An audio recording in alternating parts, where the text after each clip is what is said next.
Good morning. Today I'm going to talk about good and evil from the point of view of both Jordan Peterson as well as from Dr. Jung. I'll leave this on the screen for a few minutes just to give you an opportunity to read it, and then I will begin.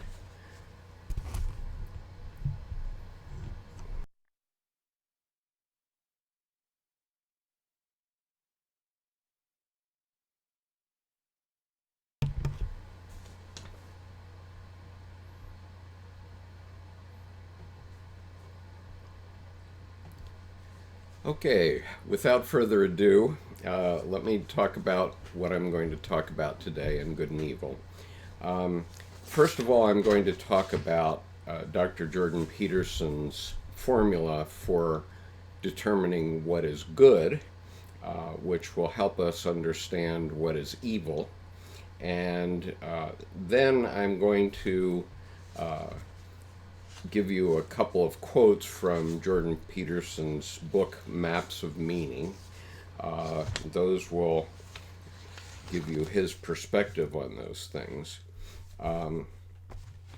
And then I'm going to talk about Dr. Jung's perspective on evil at the end of his life. At the end of his life, he wrote a book with Aniela Jaffe,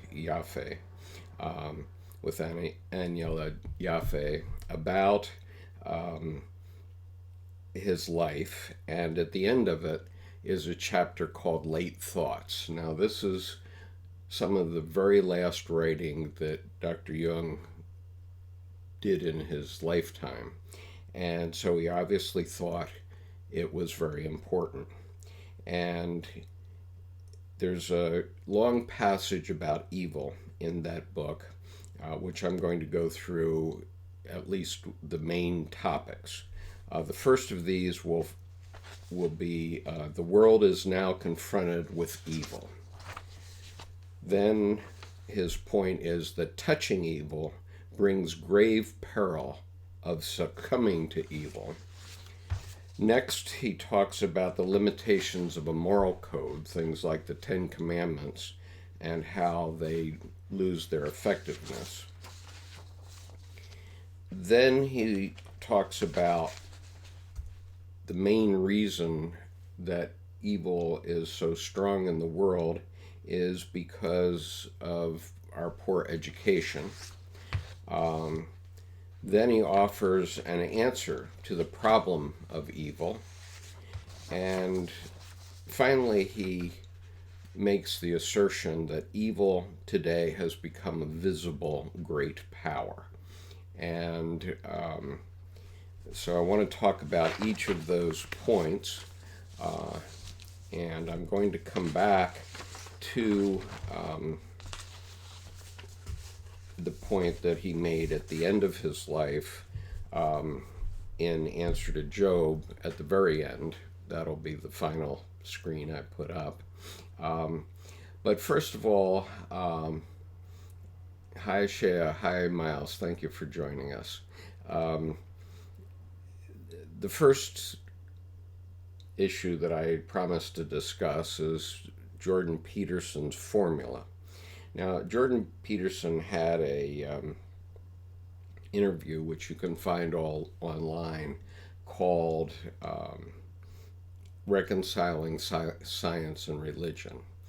And basically what he said there is that science is about the way things are, but religion is about how to behave. And certainly there's some truth to that. And then he was talking about how to identify good.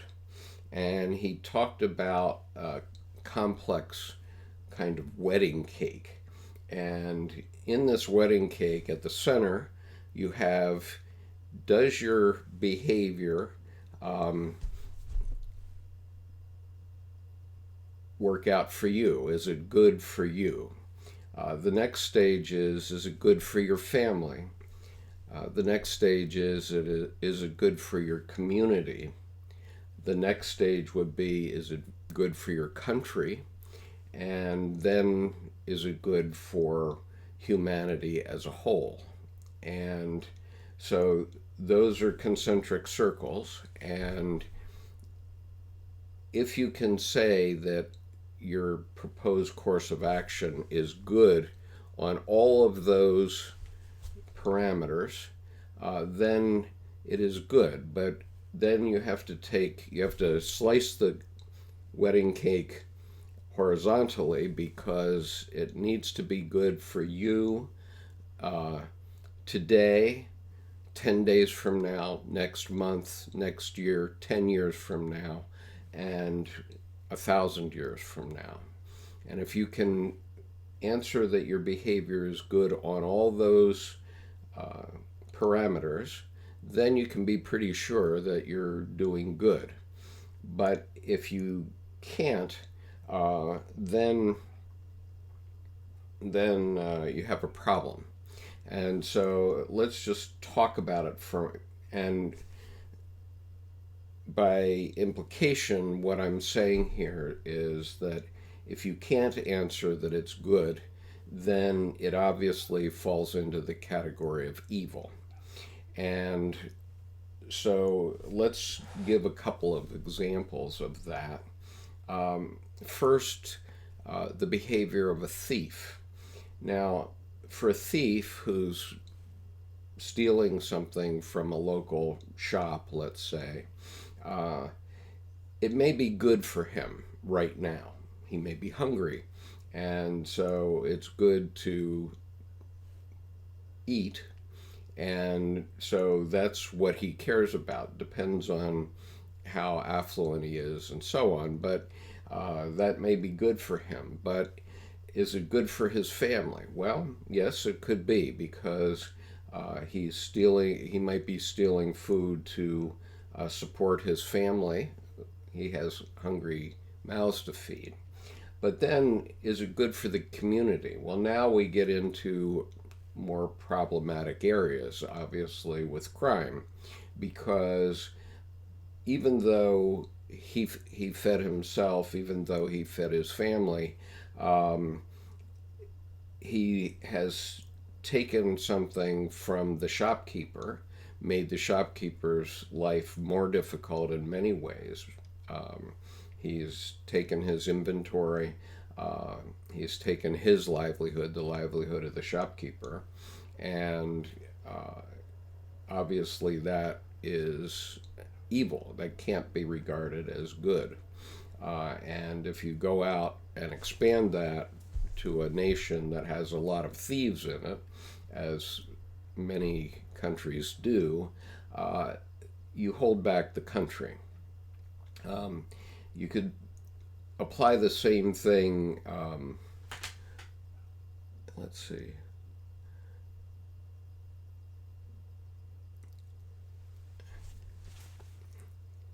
Miles comments that we have a change of stores that was fixing bread for about a decade. Well, yes, obviously that can be not good for the community, and then citizenry has to rise up and oppose that.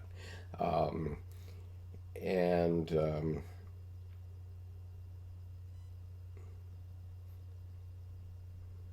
well, I was thinking about another parameter, which would be when a marriage breaks up. And since I have one experience with that, I think I can share it with a certain amount of experience. Obviously, if the marriage breaks up, it may be good for both the spouses for one reason or another. But is it good for the family? Well, in my case, I felt it was, because my ex-wife and I were having a lot of arguments about, it doesn't matter what they were about, but it was definitely hurting my children at their soul level. And one time we had a spiral staircase in our house. And one time, while my wife and I were arguing in the kitchen, one of my daughters sent a note down on like a fishing line. And the note said, "Please stop fighting." And that was numinous to me. Obviously, I remember it. It struck me to my heart. And I realized then or shortly after that we wouldn't be able to stop fighting unless I left the family.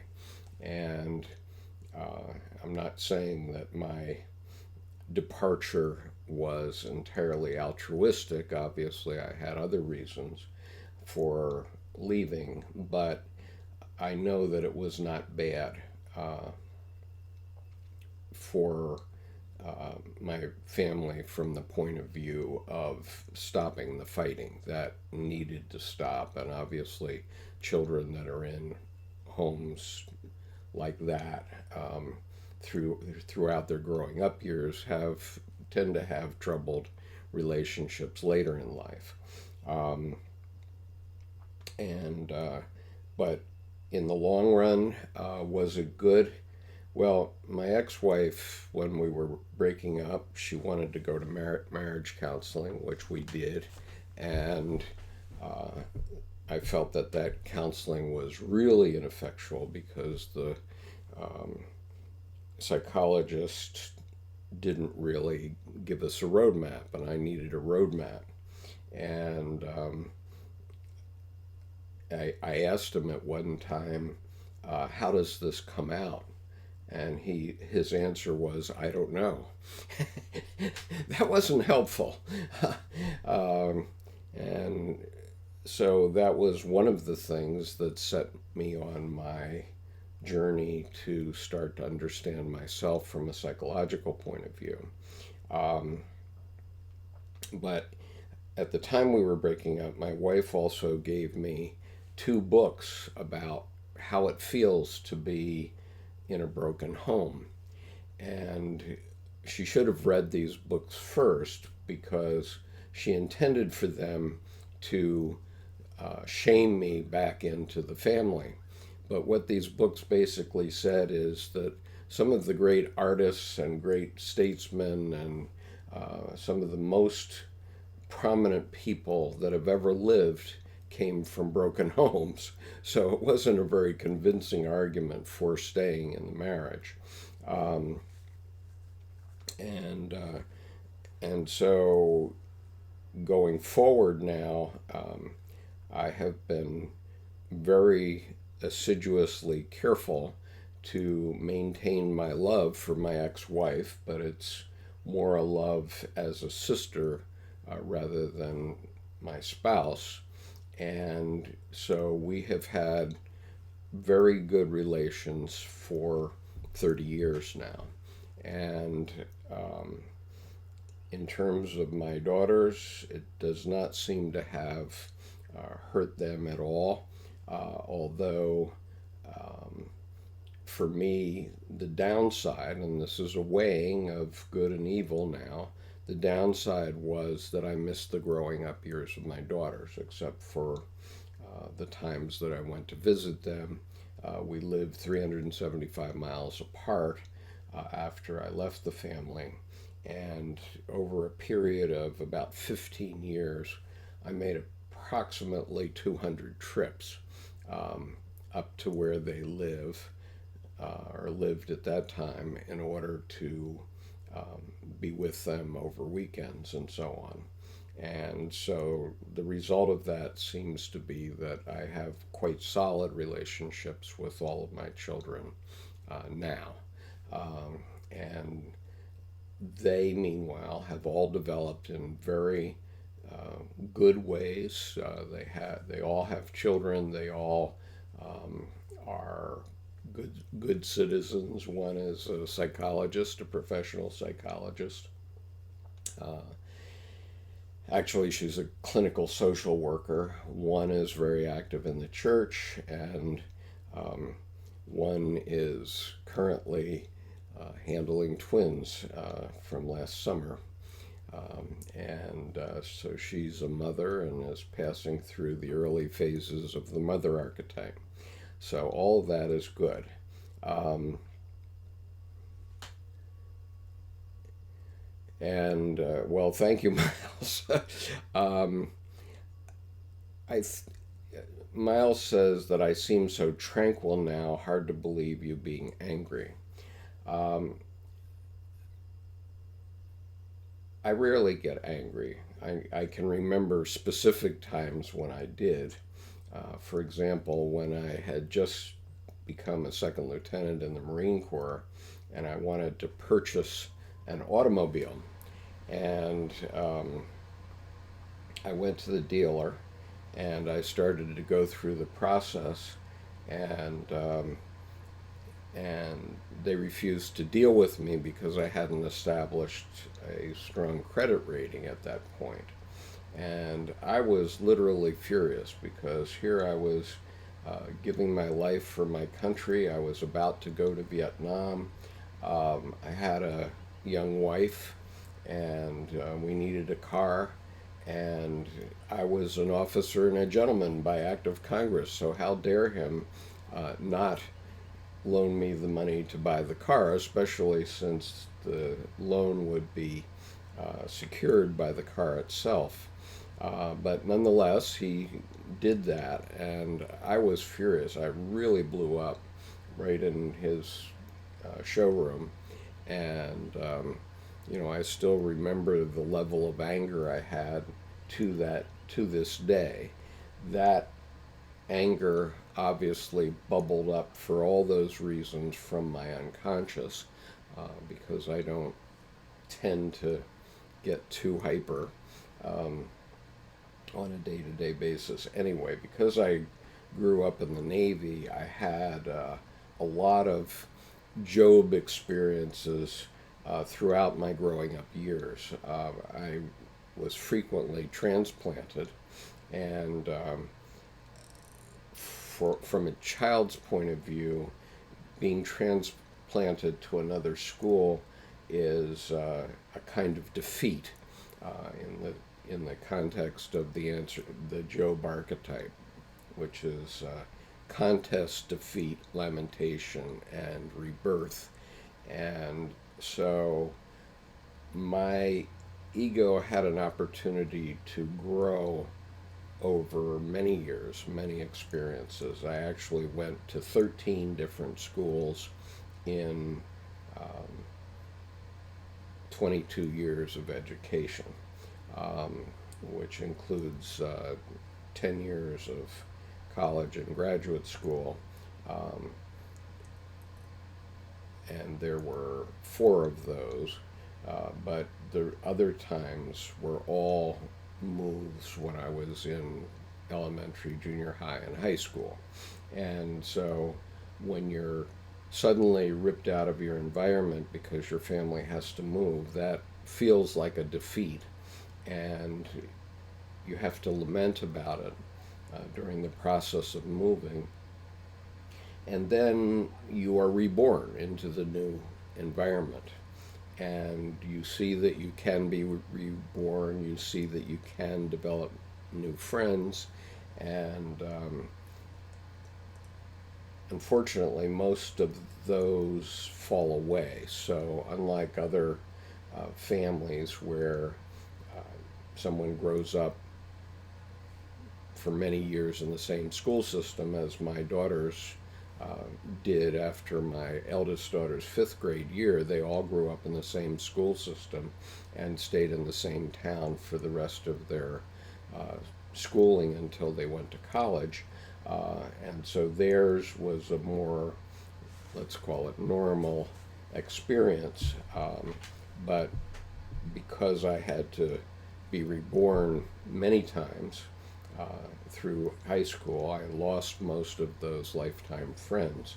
Um, Nonetheless, from my high school experience, which was in Yokohama, Japan, um, we had 72 members of our class, and we were all pretty much U.S. Navy juniors, with the exception of a few children of businessmen. And those friends I still have in one way or another, uh, lo these many years later, 54 years later. We're still in contact. I'm in very close contact, almost on a daily basis, with a man who I consider my closest friend in life. And um, what I remember about him from my first day of school in Japan was that he threw a spitball at me and hit me in the side of my head.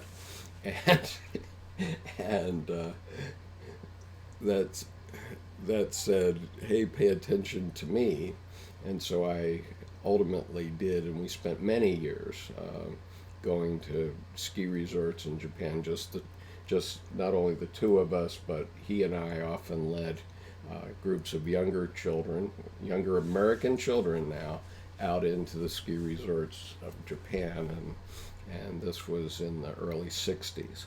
Um,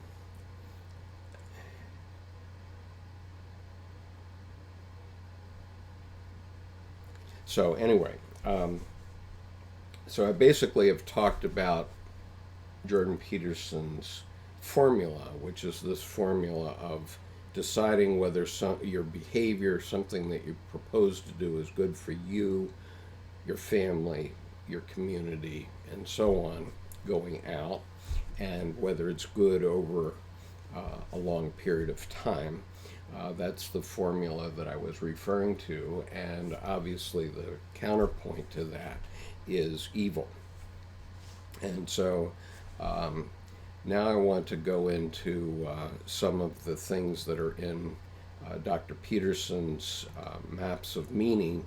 And because there are people listening to this audio only, I'll read this, what I've put up on the screen. So in Jordan Peterson's Maps of Meaning, page 347, he says, "I was reading Jeffrey Burton Russell's Mephistopheles, the Devil in the Modern World, when I came across his discussion of Dostoevsky's The Brothers Karamazov. Russell discusses Ivan's argument for atheism, which is one of the most powerful ever mounted. Quote, Ivan's examples of evil, all taken from the daily newspapers of 1876, are unforgettable. The nobleman who orders his hounds to tear the peasant boy to pieces in front of his mother, the man who whips his struggling horse on its gentle eyes, the parents who lock their tiny daughter all night in the freezing privy while she knocks on the walls pleading for mercy, the Turk who entertains a baby with a shining pistol before blowing its brains out. Ivan knows that such horrors occur daily and can be multiplied without end. I took the case of children, Ivan explains, to make my case clearer. Of the other tears which of the other tears with which the earth is soaked, I will say nothing." It's a very powerful passage, and it sort of helps us, sensitizes us to what the meaning of evil is. And I'll sort of look over here. Feel free to comment on any of these quotes as I read them to you, and we can certainly discuss them. Um, so Peterson goes on in quoting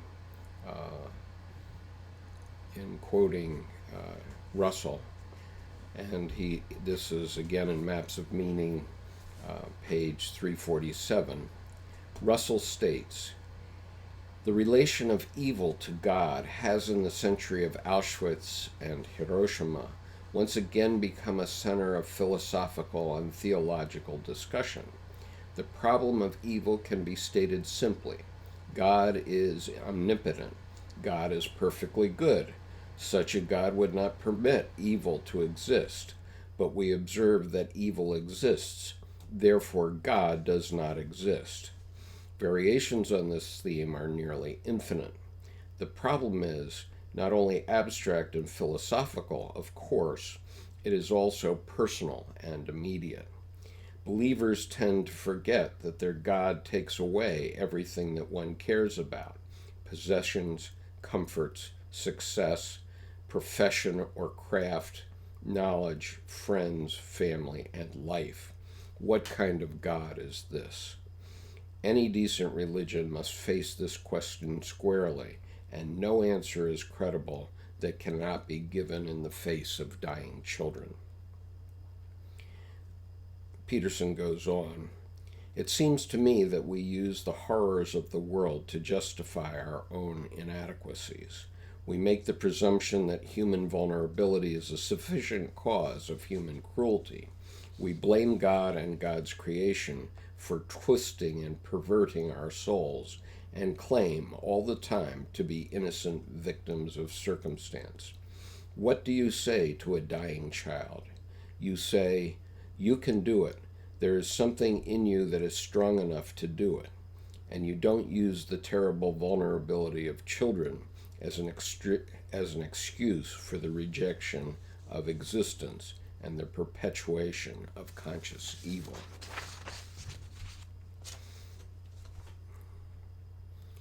I'll look for further comments here. And there being none, I'll go on with Dr. Peterson's statement. Again quoted from Jordan Peterson, Maps of Meaning. There is an apocryphal insertion in Luke 6:4. The insertion reads, "Man, if indeed thou knowest what thou doest, thou art blessed. But if you knowest not, thou art cursed, and a transgressor of the law." And this is from a part of the Apocrypha. More information is available in James M.R. 1924. That's a footnote of his. Now, Dr. Peterson goes on with a quote from Dr. Jung. Jung notes that the moral of this story is analogous to that in the parable of the unjust steward. It is the task of the Paraclete, the spirit of truth, which I parenthetically point out, the Paraclete is the Holy Ghost in Dr. Jung's writing. So it is the task of the Paraclete, the spirit of truth, to dwell and work in individual human beings so as to remind them of Christ's teachings and lead them into the light. A good example of this activity is Paul, who knew not the Lord and received his gospel not from the apostles but through revelation. He is one of those people whose unconscious was disturbed and produced revelatory ecstasies. The life of the Holy Ghost reveals itself through its own activity and through effects which not only confirm the things we all know, but go beyond them. In Christ's sayings, there are already indications which go beyond the traditionally Christian morality. For instance, the parable of the unjust steward, Luke 16, 1 through 8, the moral of which agrees with the logion of the Codex Bezae and betrays an ethical standard very different from what is expected. Here, the moral criterion is consciousness and not law or convention. One might also mention the strange fact that it is precisely Peter, who lacks self-control and is fickle in character, whom Christ wishes to make the rock and foundation of his church.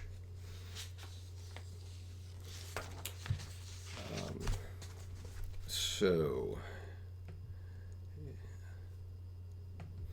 if we have any comments on that, I guess not. And so I will proceed with Dr. Jung's reflections on evil. What I've done is taken about 3 pages of memories, dreams, reflections, and I've broken it down for you because it's Dr. Jung tended to write very long paragraphs. Some of them go 2 to 3 pages, and they're just filled with wisdom in every sentence almost. And so it's very hard. People say it's hard to read Jung's work, and certainly it is. And part of it is because it's so in depth that you get lost in a sentence. It's not something that you can read like a novel. And certainly even this memories, dreams, reflections, which he specifically requested not be included in his collected works because it's not a part of his prodigious scholarship, let's say, but just some reflections and memories that he had. He didn't want it in his collected works, but nonetheless, he still writes this way. And so what I've done is broken this down into several pages with headings so that you can see what he was talking about, at least in my opinion. And we can talk about whether your opinion agrees with mine. So the first page is, and this is pages 328, 329 of the paperback edition of Memories, Dreams, Reflections. The world is now confronted with evil. And the context of this quote is that Dr. Jung was talking about the fact that God had fallen out of heaven at about the time that Galileo looked up in his telescope and said, hey folks, we're not the center of the universe. And so the myths of the Christian church started to have holes poked in them by the scientific method. And that became so paramount by the end of the 19th century that Nietzsche was moved to make the comment, God is dead. Dr. Jung, taking up Nietzsche's work, ended up showing that God is still alive, but the Christian church needs to be revivified in ways that are way beyond the scope of this conversation. But anyway, so he was talking about the collapse of the Christian myth, and then he says the following: light is followed by shadow, the other side of the Creator. This development reached its peak in the 20th century. The Christian world is now truly confronted by the principle of evil, by naked injustice, tyranny, lies, slavery, and coercion of conscience. This manifestation of naked evil has assumed apparently permanent form in the Russian nation, but its first violent eruption came in Germany. That outpouring of evil revealed to what extent Christianity has been undermined in the 20th century. In the fact of that, evil can no longer be minimized by the euphemism of the privatio boni, meaning that God is only good. Evil has become a determinate reality. It can no longer be dismissed from the world by a circumlocution. We must learn how to handle it, since it is here to stay. How we can live with it, how we can live with it without terrible consequences cannot, for the present, be conceived. So basically, he's pointing out that evil is in fact a reality, and it's not simply the absence of good. And I think, as we saw from the quote from the Brothers Karamazov, you can see it in the world every day. Okay, let me go on here.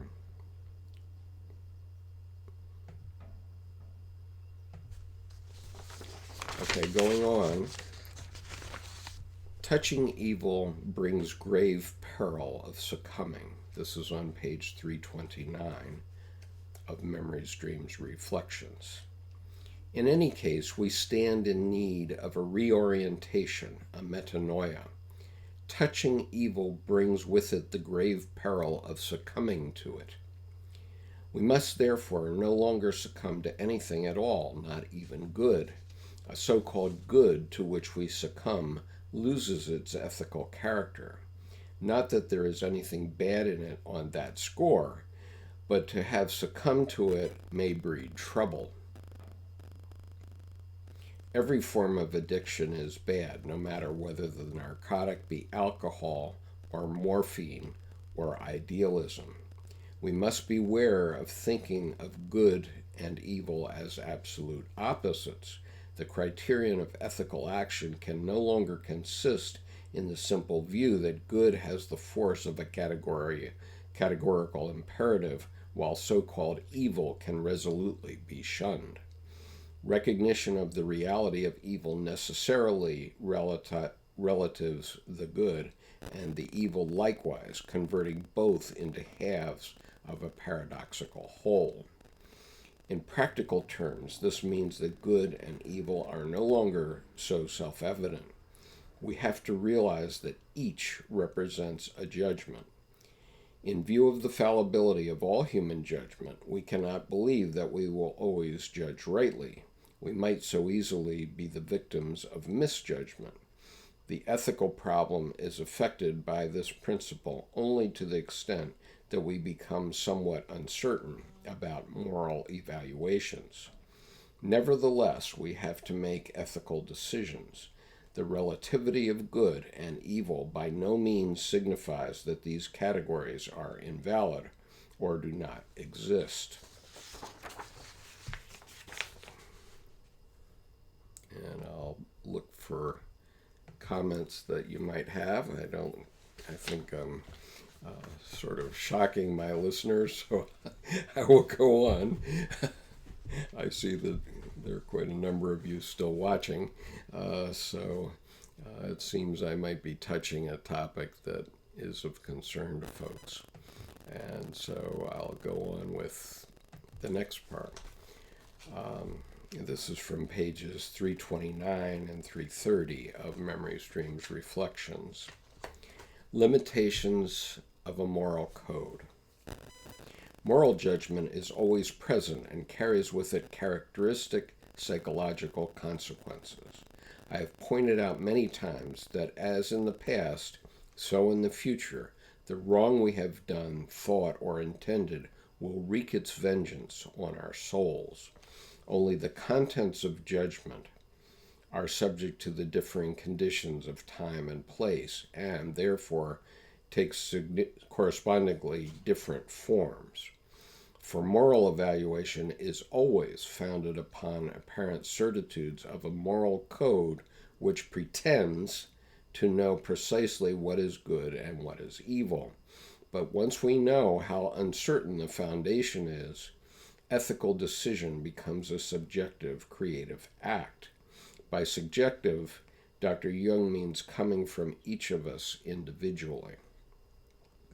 We can convince ourselves of its validity only deo concedente, that is, there must be a spontaneous and decisive impulse on the part of the unconscious. Ethics itself, the decision between good and evil, is not affected by the impulse, only made more difficult for us. Nothing can spare us the torment of ethical decision. And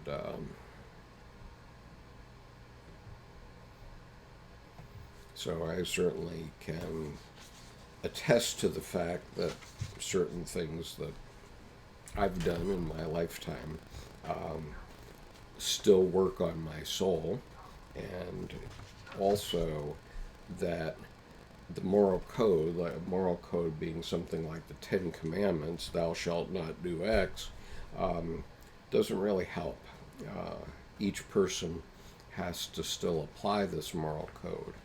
And certainly we know that lots of people commit adultery, and what is to be done? They make one of these decisions that adultery is good for them, and you go out in Dr. Peterson's wedding cake from that. And so, let's see. Lady Shea says, no such thing as a recipe for being good. One can follow blindly and thoughtlessly. Precisely. And that's the point, that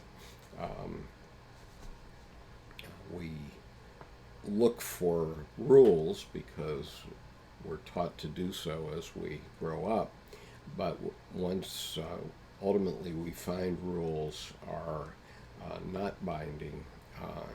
In Buddhism, we have the at the first level, the level of the person of little intellect.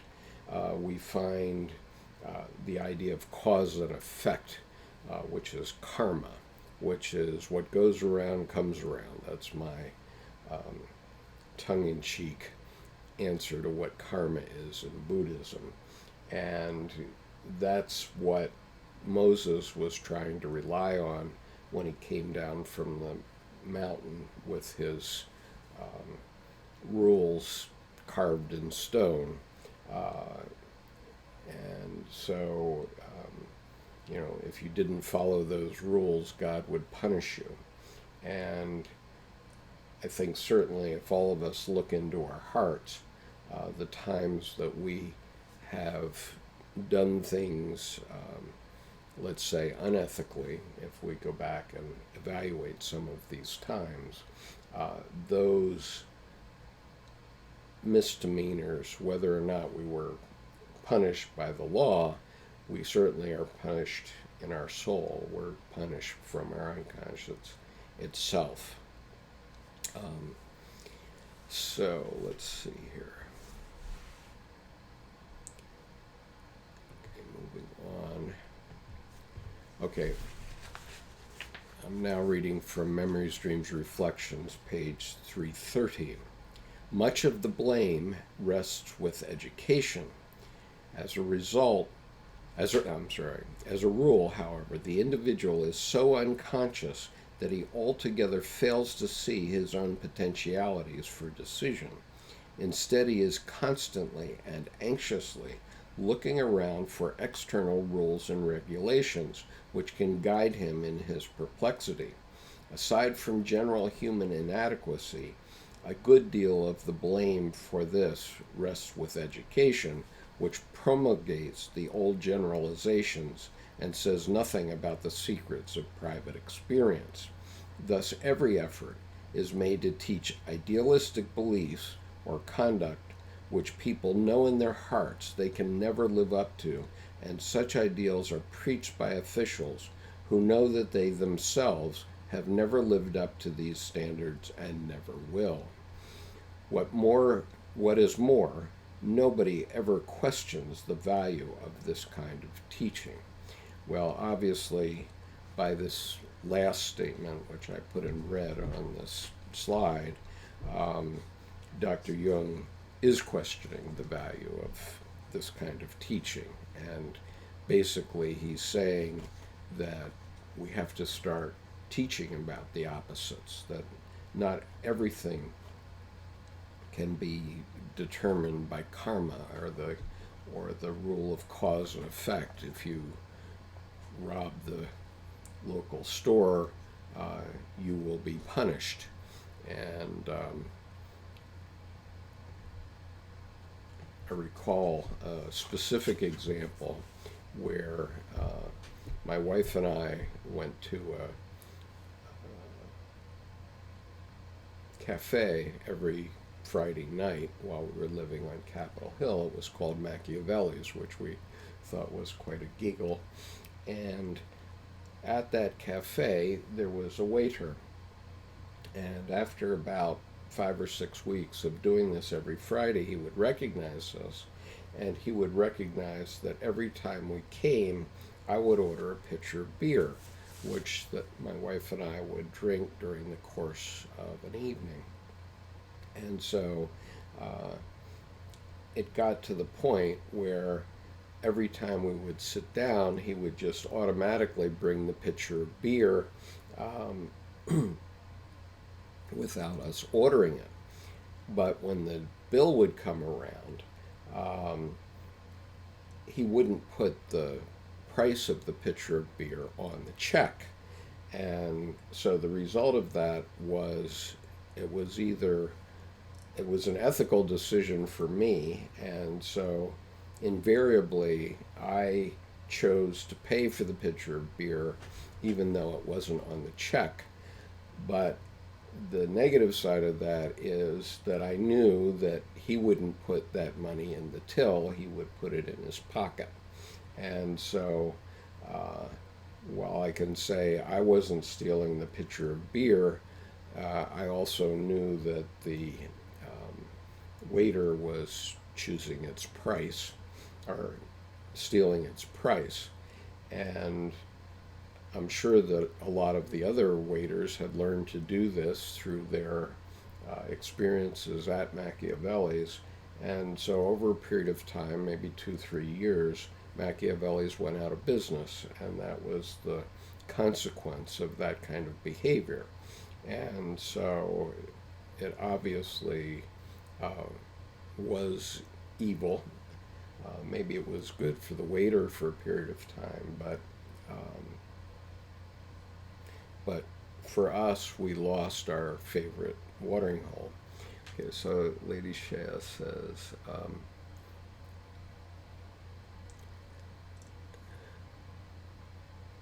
okay, Miles first says, atheism means to me without God, without unlimited and unconditional love. So Ivan sees the evil because God exists. Um, yes, God does exist, and Dr. Jung found it. And as we go forward in these depth conversations, we've talked about where it is. Um, it can be found in the first 4 chapters of Ion, which I have read into the YouTube channel and provided all of Dr. Edinger's commentary. So, um, yes, God does exist. Okay, now, Lady Shea, I feel at least how I grew up, the schooling was in what the right answers were rather than how to find the right answer. I wonder if there's a correlation between that and people's inability to figure out good and evil in individuals. Like people are taught this is good, this is evil, but not what makes it good or evil. And evil in one situation can be a good in another, and vice versa. Translation of the Bible Translations of the Bible are deceptive in themselves because so many do not recognize the Holy Spirit as feminine. Um, skipped. Okay, so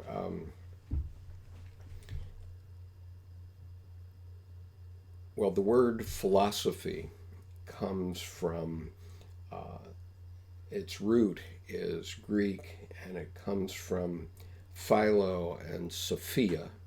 Uh, and Philo means love, and Sophia is the feminine principle of wisdom.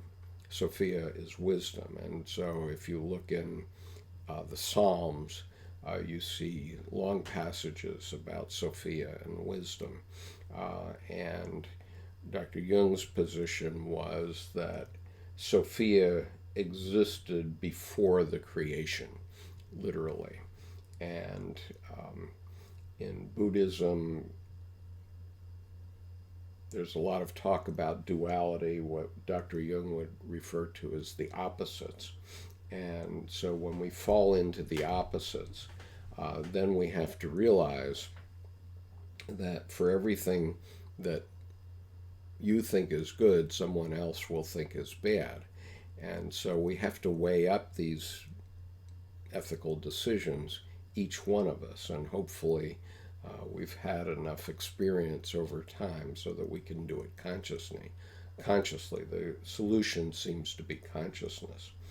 And so Miles says, translate. Okay, so doesn't Skip doesn't see our comments for some reason, or is it a long delay? I am seeing your comments, Miles. They're not on my screen, or they're on my screen, but I cannot read them because they're so small in my studio as I'm presenting it. I have a piece of software that does do the broadcasting through YouTube. And so when you can see the comments on the screen, I cannot in the screen that you're seeing. So I have to look at them on another page on my account, which YouTube provides, that does provide the live chat. That's why I'm looking off to the side so much when I'm trying to look at the comments. Mitch says, what's the best way to decode the quaternity series that Jung presents in Ion? It appears to be most comprehensive depiction of the complete self, but it is utterly incomprehensible. Mitch, I think we've addressed this in other talks, and I think the best way to do it is to go back to Dr. Edinger's. Oh no, that's not the one. Let me just see if I have it here.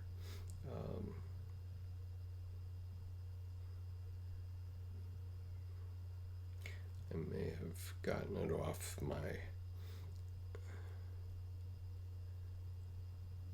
Let me just see if I can see this. No, that's not it. I'm sorry I don't have it, but Dr. Edinger put a figure 5 in his Aeon lectures, and I have shown that any number of times on other videos, and I think also in reading his commentary. So if you read, I think it's in chapter 2, and that is Edinger's commentary of chapter 2, you'll find figure 5 from the Ion lectures, and that talks about the levels that we're talking about. It's not strictly the quaternity, and the quaternity is quite a complex concept overall in Jungian psychology. I've talked about it many times in group, and so I don't feel that I can really go into it here and keep continuity in this particular discussion.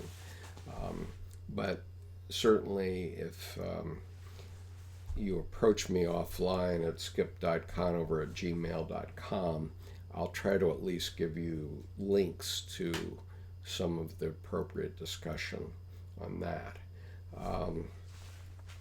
Okay, seeing nothing after.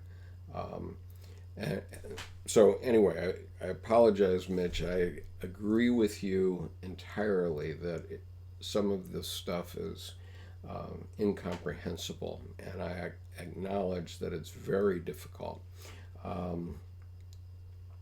But at the same time, for about a decade, I was reading about Dr. Jung, and I was assuming that his writing, his collected works, were mainly about clinical psychology, which was not a profession I was seeking to enter and still haven't. Um, and so as a result, I never read him directly until um, about, I'd say, 2004, 2005. And what made me really get into it was in 2009 when the Redbook was published. And understand that the Redbook is not intended for you to understand. It's Dr. Jung's own personal experience of his own individuation. And it includes many very long and detailed active imaginations that relate to his life. But when that was published, um, I recognized it because in 1993, I had such an experience where an archetypal entity took control of me and caused me to write a novel. Okay, that novel is available for free on our Dropbox, and it contains adults only sections to it. So I don't urge you to go read it necessarily, but nonetheless, that was my experience. And I didn't realize that I was having an experience at the archetypal level of my unconscious, certainly when that was happening. But this entity literally took control of a part of my life for 8 months, and it wouldn't stop until I finished. And it forced me to wake up every day at 6 a.m. I literally had a vision of this entity every morning waking me up and forcing me to go to my desk and start to write. And I would put the screen on the lowest possible luminosity, and I would put my hands on the keyboard and try to stay as much asleep as I could, um, not trying to turn on lights and wake myself up into everyday physical world. And the novel just wrote itself. I have no recollection of thinking it. It just came, and as with all archetypes, it wouldn't stop until it was over, and so it played through to the end. Now, at the time, I thought I was just writing a novel, and I didn't realize what was happening to me. And I thought, oh well, okay, this is the you know the this is what writers do. And I'd heard of writer's block, and I wasn't having writer's block. I was just spewing out this novel. But at the end of it, because it had sections which I considered um, erotic, at least in the sense of Fanny Hill, and possibly pornographic, depending on your point of view, I put that novel in my drawer for 21 years. And I also wrote it under a pen name. So when I published it, um, I, um, I used the pen name. And so it is now in Kindle form on Amazon, because I promised myself that if I hadn't done anything with it by my 70th birthday, I would publish it, because I always felt that it was an important thing, as Dr. Jung felt that his Redbook was an important thing. But when the Redbook was published in 2009, I recognized Dr. Jung's experience as my experience. And so then I decided to get much more seriously into reading his collected works, and I found that not only did Dr. Jung write about finding God, and explaining his early visions as a boy, but he wrote a number of works that really covered the history of the human psyche from earliest written times, or earliest times that we can refer to. And one of his books, which is called Psychology and Alchemy, really amounts to a history of human consciousness. And one of his immediate disciples, Erich Neumann, also wrote a book on the same basic topic called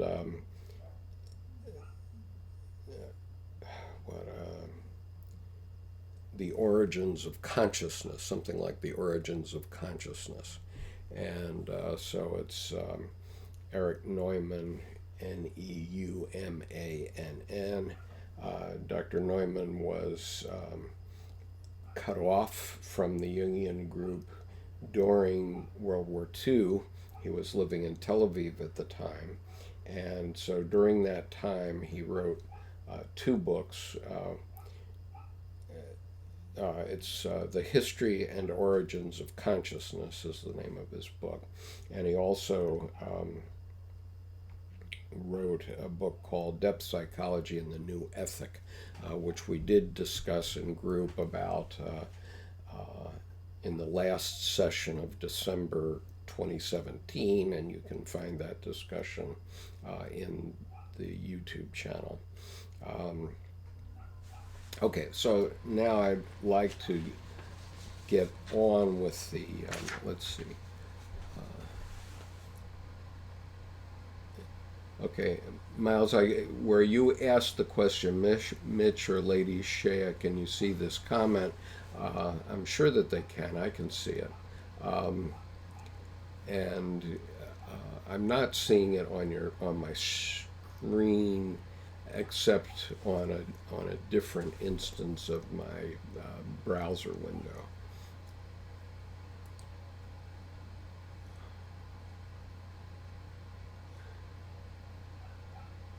Yeah, I think that one key thing here about Mitch's question on Ion is, and I wanted to mention, so let me mention here, there's a new book, and it's called Jung's Redbook for Our Time, Searching for Soul Under Postmodern Conditions. And this book contains 18 essays by Jungian analysts. It's extremely powerful. There are many profound observations in this book. The very first essay by Dr. Thomas Arst, I have read into the YouTube channel, and you can find on the Redbook playlist that I created on the channel. And so you will find readings from Dr. Arst's essay as well as readings from the Redbook itself. And I urge you to listen to that because I feel that that essay is truly profound. But one of the points that is made in this book, the book being Jung's Redbook for Our Time, is that the Ion is Dr. Jung's commentary on the Redbook. And please keep in mind that Dr. Jung did not publish the Redbook during his lifetime. And he was ambivalent about doing so because it represented his personal experience and the experience from which he began his work. And his family was ambivalent about it. And it was only when Sonu Shamdasani, who is the translator part of the Redbook and the editor of the Redbook, Sonu Shamdasani found portions of the Redbook in various places around the world. For example, he found one major portion of it in the Yale Library.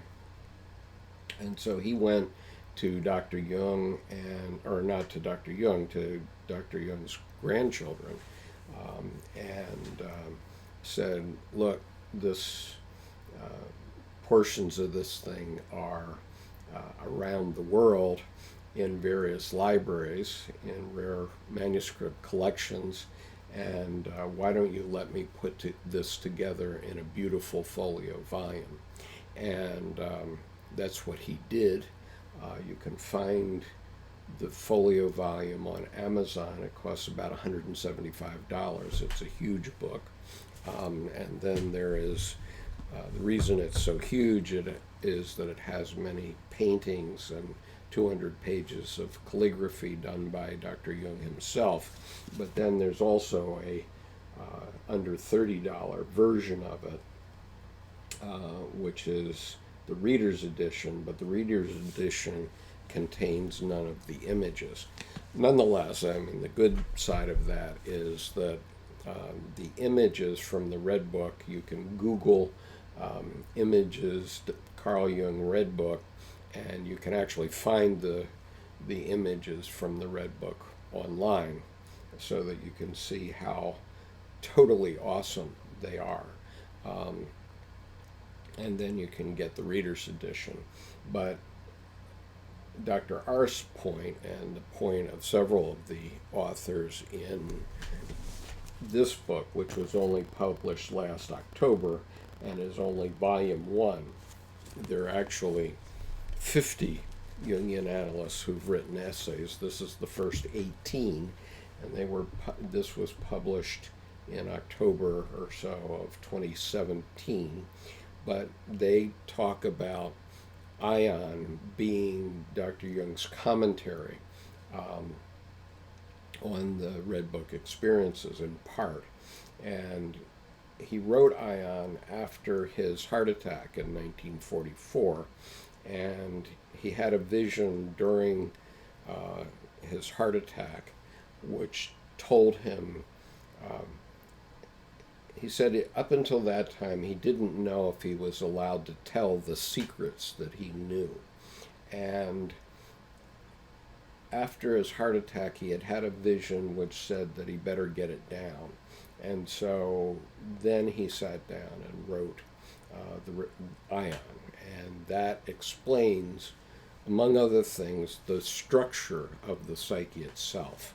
And so chapter 1 is the ego, and that's how we experience our psyche to begin with. And then chapter 2 is the shadow, which is the opposite side, the evil side, our evil twin, if you will. Chapter 3 is the Psyche, which is a discussion of anima and animus and how those affect us as we grow up and become mature human beings. And chapter 4 is called the self, and the self is the archetype at the greatest depth in our psyche. Jungians call it the God image.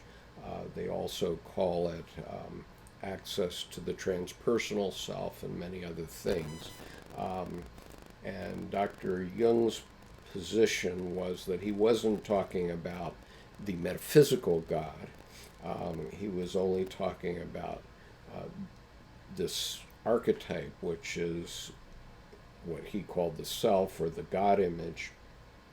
But he also said that human beings can't tell the difference between the metaphysical God and the God image. So whatever you may want to think about that from a religious point of view, it's not a bad idea to understand yourself, because dreams and visions come from there, and your psyche, your human body doesn't waste activity, let's say. Your heart beats 72 times a minute or whatever it is for you throughout your life. It doesn't skip 5 or 10 of them. And the same with your breathing. Throughout your life, you're going to breathe 12 times a minute or whatever is normal for you. And if you skip it for 2 minutes, you get yourself in trouble. If you skip it for 5, you might be dead. And so the psyche is like that. The psyche has been sending our ancestors, some of whom were little furry brown creatures that were living maybe at the time of the dinosaurs, or so they say, but the psyche of all these creatures has been sending us messages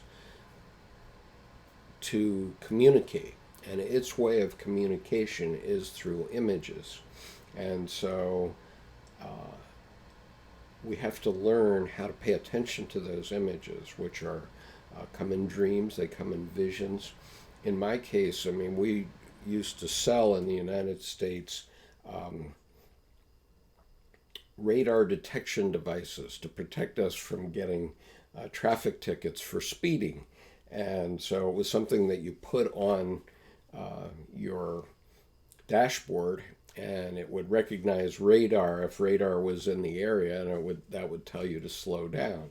Well, what I found was that I never needed that device, because every time there was a speed trap or police of any kind actually in my vicinity or soon in my vicinity, I would have a vision, and it was always a vision of the side of a police car with the word police painted on the side of it, and it was always going from right to left. It's the same vision every time, but every time that vision comes into my mind, I slow down, and invariably within 2 minutes I'll see a speed trap or I'll see police activity of some kind. It never fails me.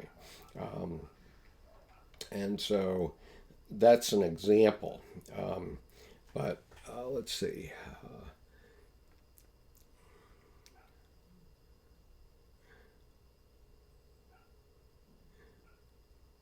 Okay.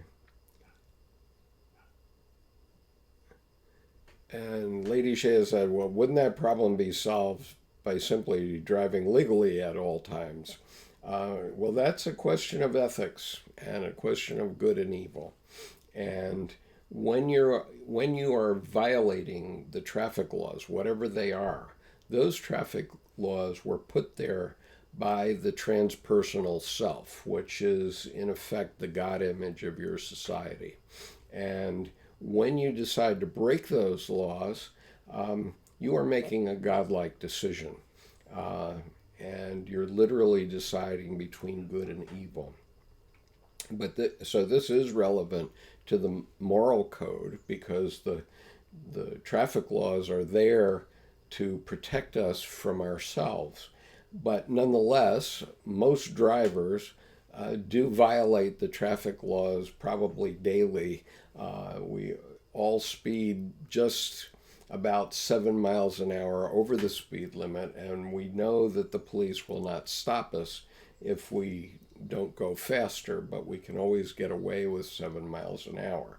Now, the problem is, if because of your speeding you cause a traffic accident, then that was pretty evil, wasn't it?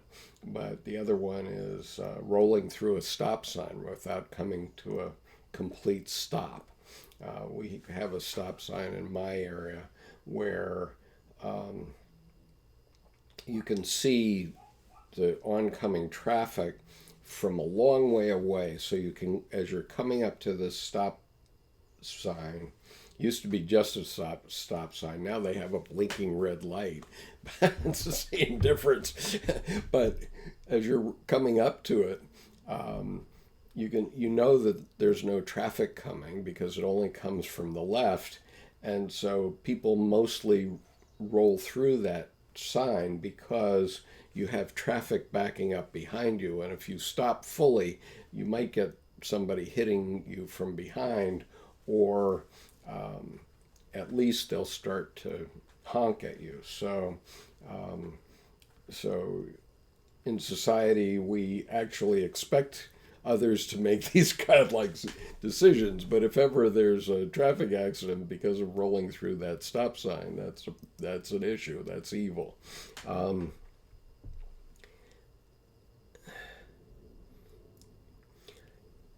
Miles asks a very interesting question. Is it an evil force that keeps the spiritual and depth psychology out of the secular classroom, keeping us chained by a military industrial congressional complex? I would say absolutely, Miles. Dr. Jung's work has been repressed for the last century, and it's been repressed because theologians don't want the secret out that, oh, by the way, the Christian myths are full of holes. Okay, they've been hiding that from humans, and of course, each one of us has to discover this in our own lifetime. And so, if you're raised in a very Christian way, just as if you were raised in a very Christian way 500 years ago, you may totally believe the Christian myth. And therefore, it becomes quite a shock when you find out that the Christian myth is full of holes, that the earth is not the center of the universe, that you are not the center of the earth, that you're one of 7.5 billion people on the planet. That comes as a shock. You know, at the beginning, it's only you and your mother, and you're the center of the universe. And as you know, babies think they're little kings and queens, and they get all their needs taken care of. And it's only when they reach 4 or 5 that they start to get actually stopped from being that. And so we have a long way to go in education. So I think I did read this education one. Let me just look.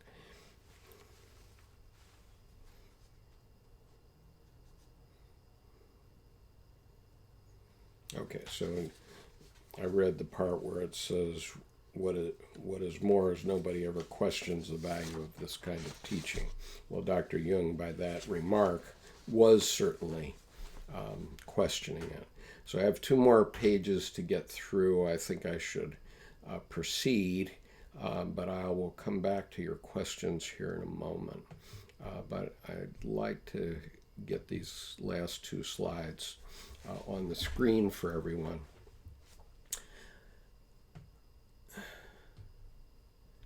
Okay, the first of these is an answer to the problem of evil.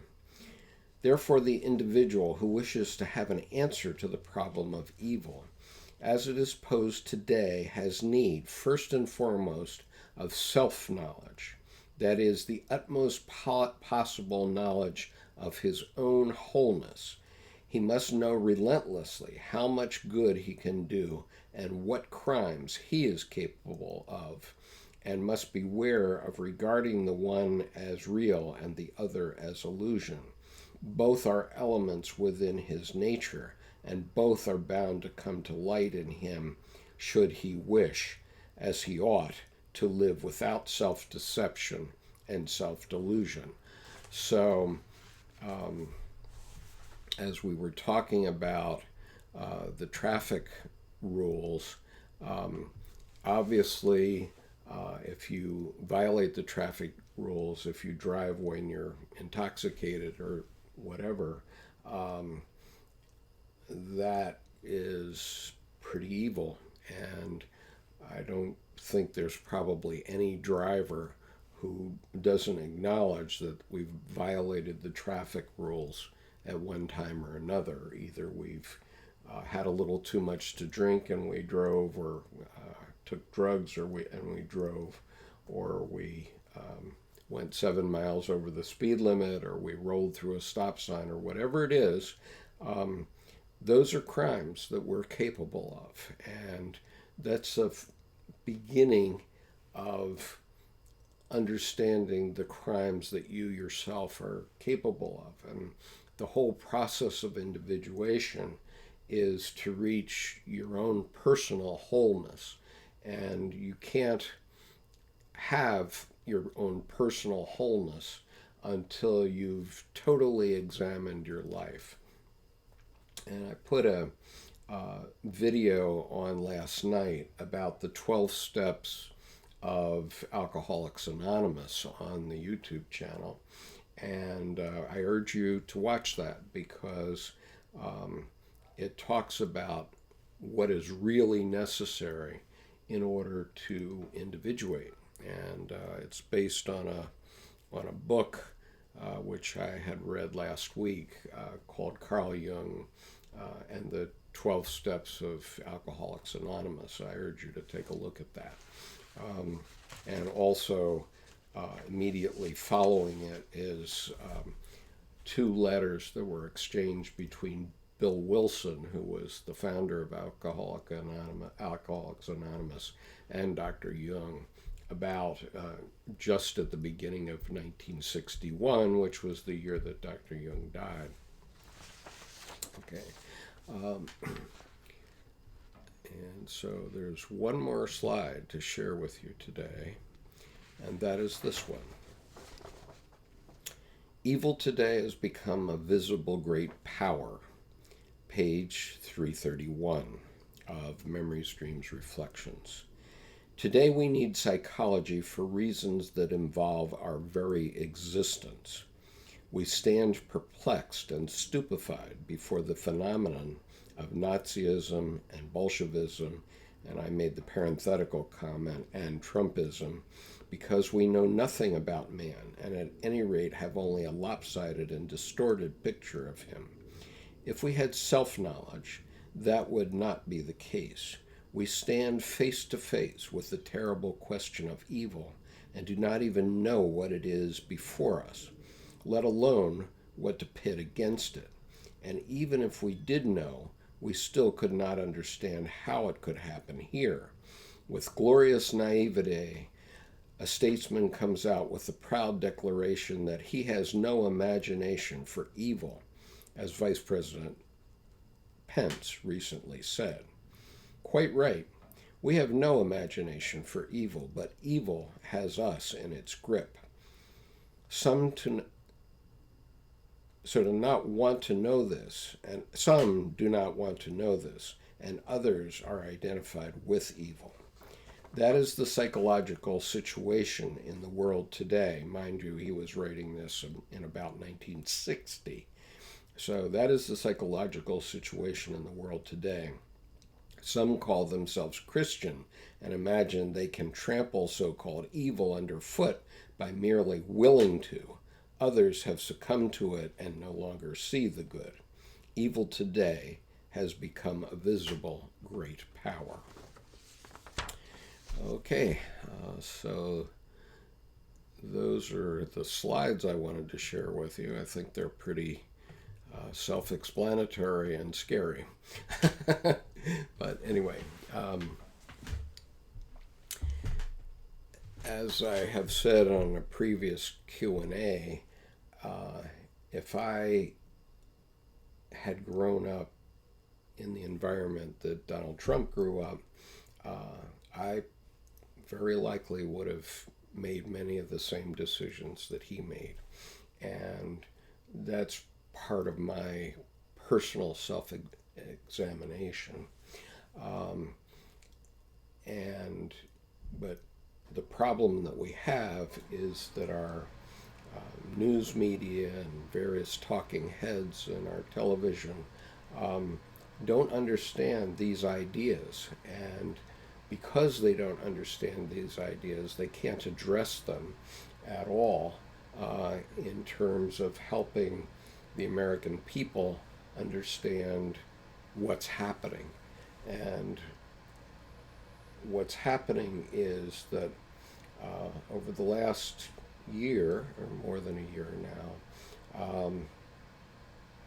every time I've watched the news, I've heard of another of our fundamental understandings as citizens that was being destroyed by the Trump administration.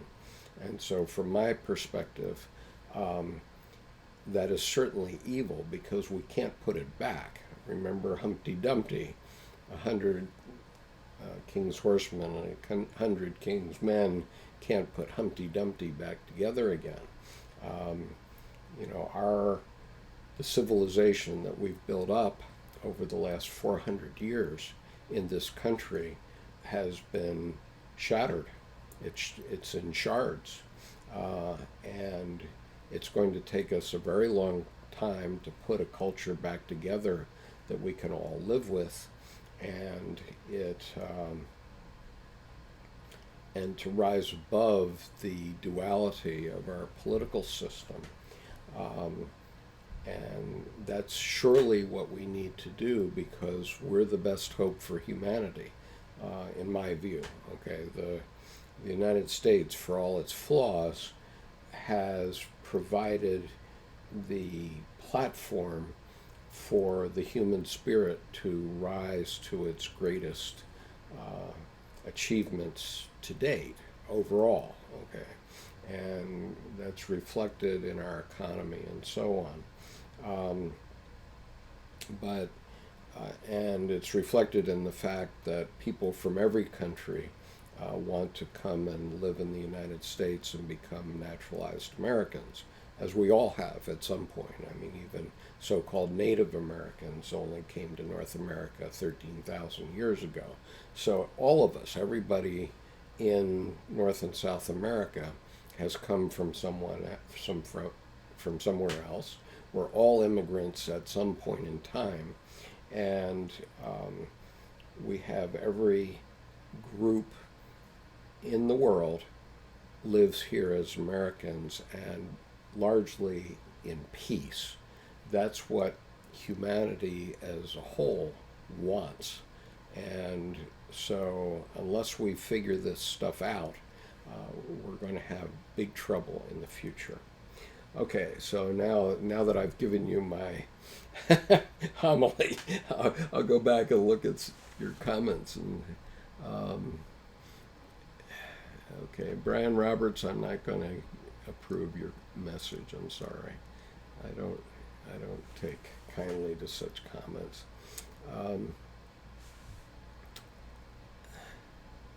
Okay. Okay, Lady Shea said, I might have missed one or two here. Miles says, yes, I have come to the conclusion that Christian myth is full of holes, because love is not a religion, never was and never will be, but the Logos is still truth. Well, Miles, I'll be addressing that actually in our group tonight. And so the video will be on in a few days, but I don't wholly agree with that. And the reason is because by totally putting ourselves into the Logos, we've forgotten about life, and that's one of the critical issues, and it's certainly part and parcel of this. And I was going to pull out my Bible and wave it today, and by saying that, okay, we can slice and dice religion, but that Bible and everything that it says in it is not God. Okay, God is something else. God is something that's in our life. It's part of us. It's in our heart. And when we say everything is Logos, everything can be decided by the scientific method, then we've forgotten everything about the psyche, everything. And I think that that's why Dr. Jung's work has been repressed for a century, and it's something that we certainly need to learn about. That's the way I feel about it.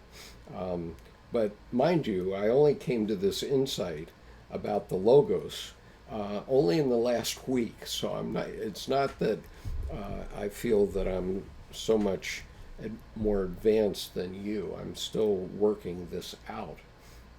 But last week we were struggling with what is the distinction between Logos and Eros, and The distinction that I came up with after last week's session was that everything that we slice and dice, as Jordan Peterson says, the logos is about the way things are, but religion is about how we act and behave as creatures.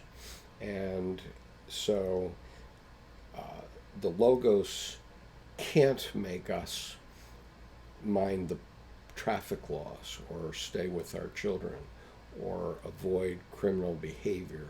The logos doesn't prevent that. We have 6 million people, I think, in prison in the United States, the largest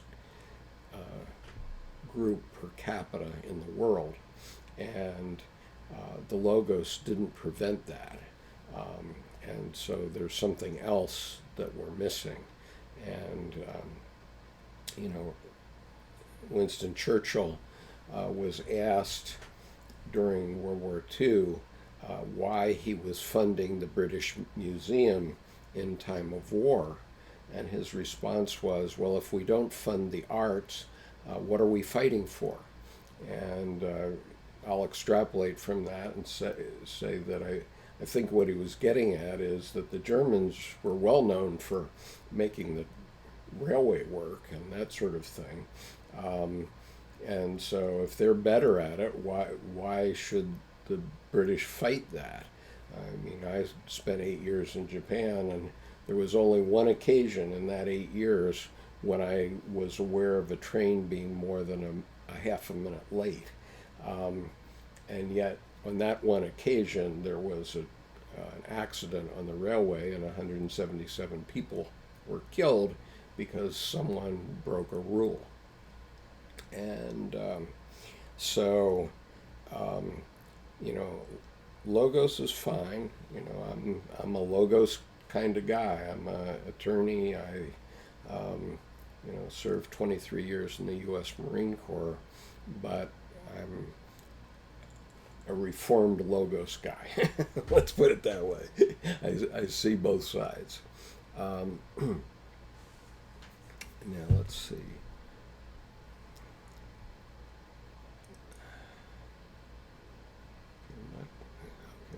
Lady Shea says, I think a lot of evil happens as a result of people not wanting to deal, thus repressing and either becoming possessed by the shadow themselves or turning a blind eye to those possessed. Well, that's certainly true. And Miles says, I certainly will look at your 12 steps. It's been a mystery to me like masonry. Yeah, I mean, I'm not saying that those 12 steps are the total answer for individuation. They certainly have worked for a lot of people who suffer from alcoholism. And but it is helpful to reflect on the 12 steps as they're presented in alcoholism, in Alcoholics Anonymous. Lady Shea, I'm going to ignore your comment about our politics. I'm trying to be good. I guess I'm not, but Jerome, one must truly accept the fact that we all have a silent beast within, and we cling unknowingly to beliefs that are not complementary to it. That is certainly true. Obviously, that's what this whole session has been about. Investigate your beliefs carefully, or as you said, self-knowledge is the key. Absolutely. Then Miles says, Lady Sherry and Jerome, I agree, recognition of the hazard within us is the first step. Certainly that's true. Could Trump be a trickster that through his acts reveal flaws in the system that it potentially could help us create an even better system, much like Loki did in Loki Sena when he pointed out the corruptions of the other gods? I certainly agree with that. Donald Trump is certainly a trickster archetype, and a trickster I have been as well, and sometimes, okay, so it takes one to know one. And if I just look at the results of what he has done so far, I can't be terribly critical, okay, in the sense that the Korean Peninsula issue, as an example, has been in stasis for 70 years. And by his antics, reflecting Kim Jong-un's antics, it appears that he's caused Kim Jong-un to back down. I don't know if that's finally the case. We may turn on the television 10 minutes from now and hear of nuclear weapons being used. But sometimes those antics can be useful. And so yes, Mr. Trump is a trickster, and we can't say what the final outcome will be. And certainly by highlighting flaws, it gives us all, as citizens of the country and the world, to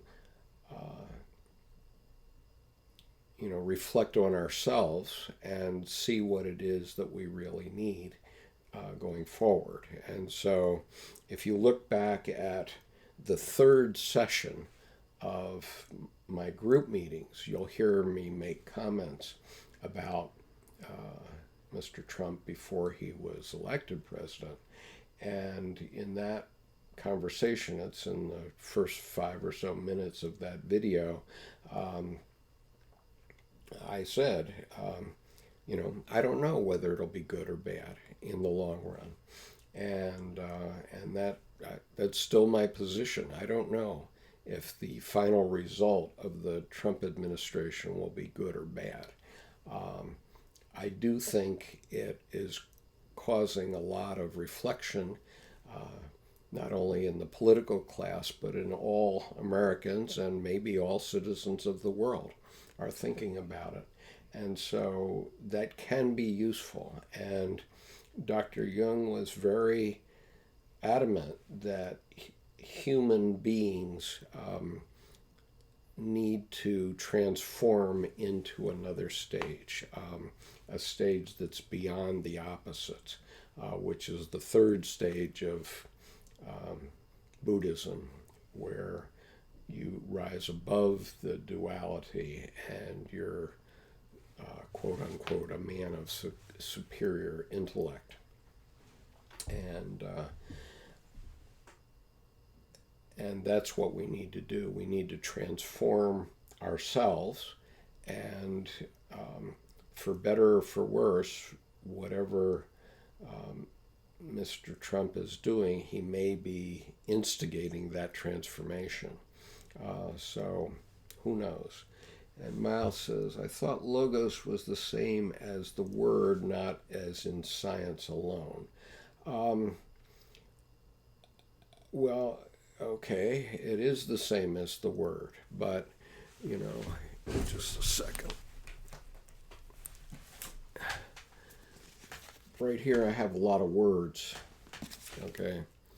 I have a lot of words in here. This is the logos. And God isn't here, okay? God isn't in this, okay? God is an experience. And as the Gnostics found, and Dr. Jung was accused of being a Gnostic in his career. Okay, well, yeah. And the Gnostics were disappeared because their point of view about that direct experience of God was ruled heresy by the church. Why? Because the church wanted to interpose itself between God and the people, so that the people would pay, and it would provide an income for the religious class. And it worked. It worked very well for 1,000 years, and it started to break down, as Dr. Jung says, right before the section of this book I read, it started to break down in the 11th century, and it's been breaking down ever since. And for me, I am with Dr. Jung. I have no need to believe. I know, okay? And I know because of many direct experiences with God.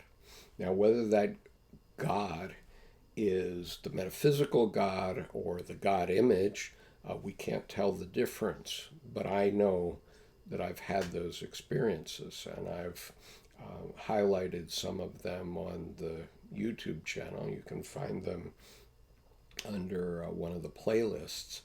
And one of them is called Synchronous and Numinous Experience Integrated with Meaning, or something like that. And it's the one that has a thumbnail of the Blue Angels, the Navy demonstration team, the 4 F-18s. And you will see a numinous experience that actually occurred to me on video so that you can see what I'm talking about. And there's nobody under the sun that can say that I planned that, okay? Or that anybody could plan that. And you have to consider the very first sentence of that video. Then you consider the actual incident, which occurs after 2 minutes and 9 seconds of that interview. And then you see my emotional reaction to it at about 4 minutes and 55 seconds. And that you actually see me coming to consciousness about a certain issue. And so, so I think the Gnostics were right. I think the church was wrong. And or at least, I don't think the church was wrong. Obviously, the church created Western civilization in many ways, but the church was wrong with respect to calling the Gnostics heretics. And now we need to, Christianity needs to revivify itself. It needs to be reborn with something that works. And Dr. Jung has provided the roadmap for that. And we all hate change, and obviously the theologians have hated change since forever, and they certainly have hated change as implied by Dr. Jung's work over the last century. But that doesn't wash anymore, in my opinion. Okay. Miles says Einstein also talked to rising to higher levels of thinking. Absolutely. And I agree with you, Miles, that indigenous peoples also have God in them. And Dr. Jung certainly talked about that on many occasions and recounted some of them in this book that I've been quoting from. This is the book, Memories, Dreams, Reflections. That's the paperback version. But in that book, he recounts his experiences in the American Southwest with Native American cultures, and also his experiences in Central Africa. And he says they have a point, you know.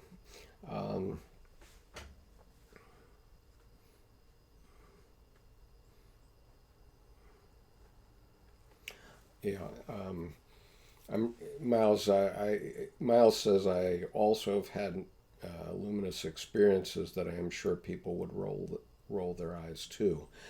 Miles, lots of people have had those experiences, and lots of people have gone to mental health professionals because of those experiences. I never went to a mental health professional for therapy except for the 5 times I went during marriage counseling. And that, in my opinion, was a total failure. But certainly Dr. Jung has been my psychologist for a very long time now, and I do think that if there's anybody hearing this video who has had an experience that has made them feel like they might be going crazy, I urge them. I urge them to start reading Dr. Jung's work. And the best place to start is with Man and His Symbols, which is the book he had written for the layman, and also start with this book. Okay, the Redbook would not be the place to start because, as Dr. Jung said himself, to the average person it would seem like madness, and you need to be a couple of layers into your study of Jungian. You'd have to be a couple of layers into your study of Jungian psychology before you could even appreciate the Redbook. But this book, on the other hand, which I've mentioned a couple of times, Jung's Redbook for Our Time, is filled with a lot of very useful wisdom. And I urge you to get this book and read it, and that can help you, especially if you've had experiences like this. And everybody has dreams and nightmares, and the point that both Dr. Jung and Dr. Freud made was those are your unconscious psyche, your God image, yourself, sending you messages. And if you choose to ignore them, or you do ignore them, you won't get those messages, and that's nature communicating with you. Now, what Dr. Jung called that is the 2 million-year-old man, because that's the psyche is something that's developed in humanity for millions of years. And so you got it the day you were born, and it hasn't gotten any smarter since then. And so the point is, your psyche doesn't have to live in the 21st century. You do. And so, although it's absolutely true that your psyche is sending you messages, they're also sending messages to Donald Trump. His psyche is sending him messages as well. And so you have to evaluate those messages and decide whether they're appropriate for the 21st century, because they're coming from this other side, the self, which is more powerful than the ego. And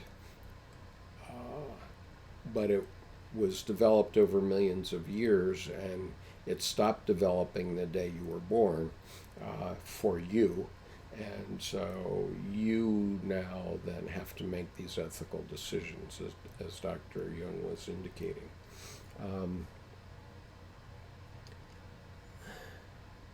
Okay, Miles is saying that he might buy the book. I'm sure the authors will be pleased.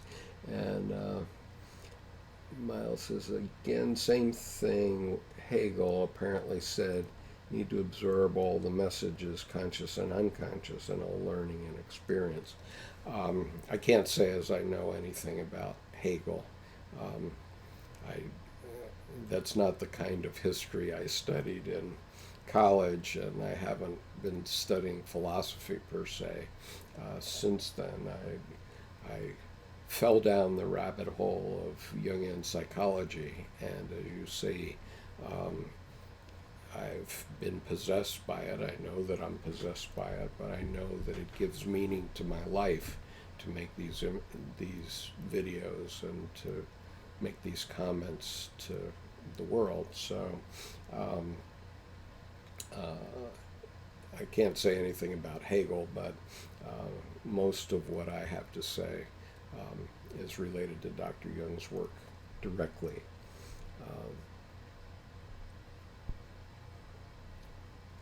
Well, I'm delighted to hear that a lot is intersecting with my teaching, Miles. I thank you very much. Okay, so we have been online for nearly 2 hours, and I think YouTube might criticize. I think at this point I've probably covered the mountaintops, at least, of evil. I think either Miles or Jerome last time commented on a book called Jung and Evil that was published some years ago. And there's a lot about this, and I probably will be talking about it peripherally for a very long time, but I'm going to stop doing Q&As on the topic of good and evil now, and my next Q&A will be on some other topic related to Jungian psychology. These sessions have become quite popular on the YouTube channel, and as a result of that fact, I will be doing more of them. I haven't decided when. So if you have comments about that, you can send email to me at skip.conover@gmail.com, or make comments on this video when it appears on YouTube, which should be shortly. The YouTube system has to crunch this live video down so that it can be then left on the YouTube channel.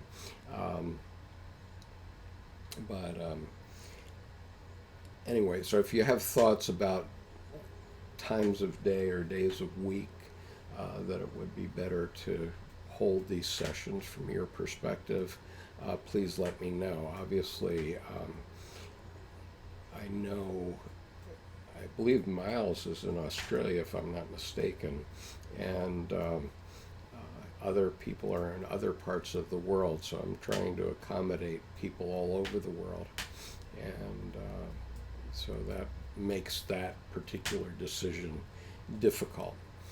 So I'm going to terminate the video shortly, but I want to put back up on the screen what I had up in the beginning, and let you contemplate on that for a few more moments, and then I'll cut off the video. But thank you for participating today. I look forward to talking with you again in the future, and thank you particularly for the people that have interacted with me on the chat. I hope that continues. Take care. Nice to see you today.